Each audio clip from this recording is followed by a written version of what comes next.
तो इस एपिसोड की शुरुआत वहीं से होती है जहां से पिछला एपिसोड खत्म हुआ था, जहां पे हमारा मेन कैरेक्टर राजा के अंडर में आके काम करने को तैयार हो जाता है। राजा भी कहता हो ठीक है, अब से मैं तेरा इमोर्टल दुनिया में नंबर 1 बैकर यहाँ पे रहूंगा, तुझे किससे भी डरने की कोई जरूरत ही नहीं है। याद है ना, बर्मेलियन क्लैन के लोग थे, ड्रैगन क्लैन के लोग थे, और जो भी लोग यहाँ पर है, किसी से डरने की कोई जरूरत ही नहीं है। हमारा मेन कैरेक्टर भी कहता है शुक्रिया यार, अब तो मैं आपके लिए जान भी देने को तैयार हूँ। सिस्टम भी कहता बधाई हो, आपका जो फेवर है ना 3 से 4 हो चुका है, क्योंकि वो आपसे बहुत ज़्यादा खुश हो गए। हमारा मेन कैरेक्टर भी कहता सच्ची में। वो भी कहता चल यार, तेरी बातें सुन के मुझे इतना अच्छा लगा ना, मैं तुझे अपना कुछ इनहेरिटेंस देना चाहूंगा। ये ले भाई मेरा द ग्रेट डाउ शॉट टेक्निक। हमारा मेन कैरेक्टर भी कहता व्हाट ग्रेट डाउ शॉट टेक्निक, सच्ची में? अरे यार, ये तो वाकई में बहुत ज़्यादा कीमती है, ये मैं कैसे रख लूँ? वो भी कहता अपने हाथों से रख ले, और हमारे बीच में जो कुछ बातचीत हुआ ना, ये किसी और को मत बताना, अलविदा। चल जाता है। और हमारा मेन कैरेक्टर देखते ही चौंक जाता है कि अचानक से आया, मुझे दे के चला भी गया। बताने की जरूरत ही नहीं है, किसी को कभी पता ही नहीं चलेगा। सोचो यार, ये इमोर्टल दुनिया के एम्पायर यहाँ पर है, तो कितने ही हार्ड बंदे यहाँ पर होंगे। उतने में अगर आपको याद होगा, शेन वो अपना लेवल अप करके दूसरे दुनिया में जा रहा था, लेकिन काफ़ी देर हो चुका है, अभी तक हुआ नहीं किया। इतना देर में तो हो जाना चाहिए। उतने में जो स्क्रोल दे के गया था ना, उसमें एक अजीब सा रिएक्शन होता है, ऑटोमेटिक स्क्रोल उड़कर शेन के पास चल जाता है। हमारा हैंड भी डाउट में आ जाता है, अभी ये बीच में क्यों गया? ये उसको रोकने जा रहा है क्या? लेकिन क्यों यार, उसको मत रोक। अब आते उसके ट्यूबुलेशन की ओर, जिसमें ट्यूबुलेशन यानी जब तुम किसी और दुनिया में जाते हो तो ट्यूबुलेशन पार करना पड़ता है, और इस ट्यूबुलेशन में 3 अलग अलग लेवल होते हैं, और इस लौंडे ने तीनों का तीनों लेवल पार कर लिया है, लेकिन तो भी अभी तक इमोर्टल दुनिया में नहीं गया। क्यों? क्योंकि इसके पीछे भी एक रीजन है। वो बीच में ही अपने इनर डेमन का शिकार बन चुका था। सोचो यार, उसके इनर डेमन में क्या होगा? नहीं सोच पा रहे? मैं तुमको बता देता हूँ। उसके इनर डेमन में हमारा हैन अपीयर होता है और कहता है कि भाई क्या हुआ, क्यों जा रही हूँ इमोर्टल दुनिया में, यहीं पे रुक जाओ ना यार मेरे साथ। तो वो भी कहता है तुम्हारे साथ रुक तो जाता, लेकिन तुम इतने अजीब क्यों लग रहे हो? क्योंकि उसके इनर डेमन में हमारा हैन लड़की के रूप में आया था। मैं झूठ नहीं बोलूंगा, काफी सेक्सी लग रहा था। तो वो भी कहता है क्या हुआ, अपनी बाबू, अपनी सोना, अपनी जान, यानी मुझे छोड़ के जा रहे हो? वो भी कहता अरे अरे है क्या मजाक चालू है भाई, तुम तो सेक्सी बन गए, और भाई तुम तो इतने स्ट्रांग हो यार, फिर मैं इस दुनिया में रह के क्या करूंगा? वो भी कहता है तुम भी स्ट्रांग यहाँ पे बन जाना, मेरी जैसी प्याली भोली भाली अबला नारी को छोड़ के जाओगे तो बड़ा पछताओगे। वो भी कहता अरे यार, भोली भाली का तो नहीं पता, लेकिन सेक्सी बहुत ज्यादा लग रही है। वो भी कहती लग रही हूँ ना, तो क्यों जा रहे हो? प्लीज छोड़ के मत जाओ, देखो मेरे आंखों से आंसू आ रहे हैं। लेकिन वो लौंडा भी था, सख्त लौंडा, अपने आप को संभाल लेता है और कहता सुनो, अगर है ना जाता, उसने मुझसे बोला रहता तो मैं मान लेता, लेकिन मुझे मालूम है तुम है नहीं, यहाँ पे नहीं हो। क्योंकि उसकी नाक ऐसी नहीं है। अगर आपको मालूम होगा, एपिसोड 1 से लेकर अभी तक है ना, राइटर ने करेक्टर का फेस, करेक्टर का सब कुछ बड़ा अजीब बनाया है। और नाक तो भाई बहुत ही ज़्यादा बीच बीच में आपने देखा होगा कितना फनी बना देता है, तो ये नाक से पहचान जाता है।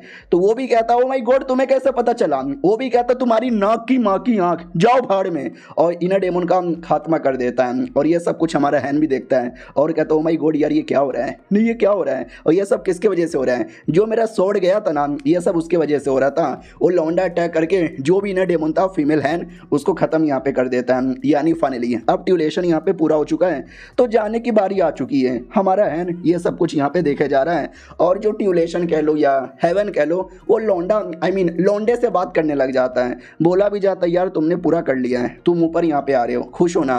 वो भी कहता है यार मैं बहुत ज़्यादा खुश हूँ। बोला भी जाता है वाह यार, तुमने काफ़ी मुसीबत यहाँ पे झेली है, तो जाकर तुम्हें ऊपर आने का मौका यहाँ पे मिल रहा है। ऐसा लगता है अंदर ही अंदर तुम टूटे हो। वो भी कहता है यार टूट गया हूँ मैं ये दुनिया का सबसे स्ट्रॉन्गेस्ट आदमी था, लेकिन फिर मिस्टर काउ आ गए, जो मेरे से भी ज़्यादा हाई लेवल के थे। हैन के बारे में बात कर रहा है, उसको रियल हैन नाम नहीं मालूम, उसको लगता है वो कोई एल्डर काउ है।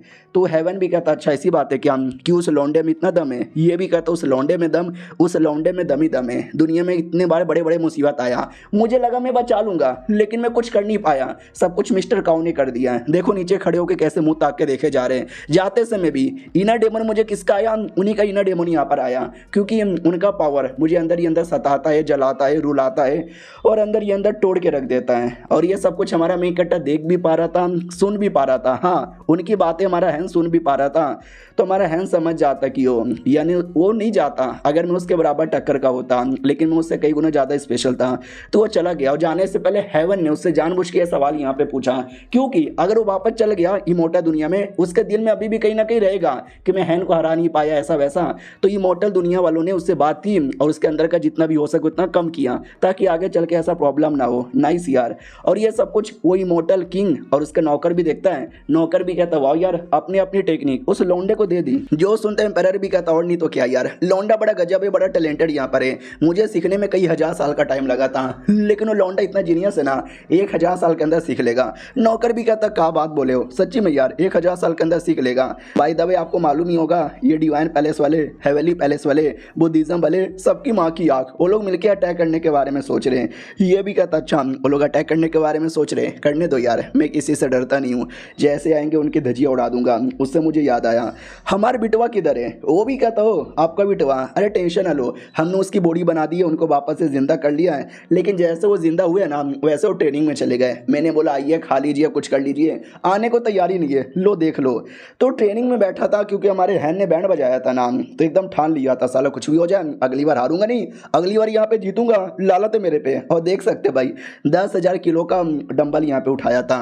तो राजा भी देख के कहता है लाइक इट, पिछले हार के बाद ना मेरे बेटे में दम आया, तभी तो मैंने अपने बेटे को बचाया नहीं था, क्योंकि मुझे मालूम है मरे हुए बेटे को भी मैं जिंदा कर सकता हूँ अगर उसकी आत्मा सही सलामत रहेगा तो। और वो कमीना है मेरे बेटे की आत्मा को खत्म नहीं करेगा। देखा देखा देखा देखा मेरा दिमाग देखा, जान भी बचा लिया, मोटिवेशन भी दे दिया, और हैन जैसा बंदा अपने टीम में भी ले लिया। एक तीर से 3 शिकार हो गया। ऐसे लोग मुझे राजा नहीं बोलते हैं।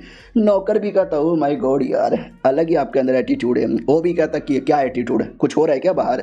वो भी कहता नहीं नहीं कुछ हो यहाँ पे नहीं रहा, बस ऐवे ही बोलना चाहता हूँ कि कुछ ज़्यादा ही मतलब मुसीबत आ रहा है। तो वो भी कहता मुसीबत आ रहा है, टेंशन यहाँ पे ना लो, सारा मुसीबत को यहाँ पे रोकूंगा, और ये मुसीबत हमेशा मैं नहीं रोक सकता। तभी तो भाई हैन जैसे बंदे को अपनी टीम में ले रहा था, अपने बेटे को स्ट्रॉन्ग बना रहा था, क्योंकि इन फ्यूचर इन यंग लोगों को ही ये दुनिया यहाँ पे देखनी है। मेरे को की भाई मैं तो एक दिन ख़त्म ही हो जाऊँगा, क्यों ना मैं राजा और यहाँ कुछ भी रहूँ। वो भी कहता या राजा जी, ये तो आपने ठीक बोला।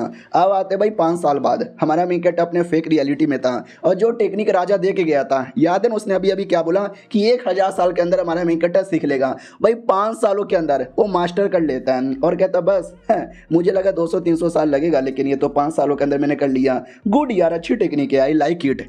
और ये चैप्टर यहीं पे ख़त्म हो जाता है। मिलते हैं किसी और वीडियो में, जब तक के लिए बाय बाय।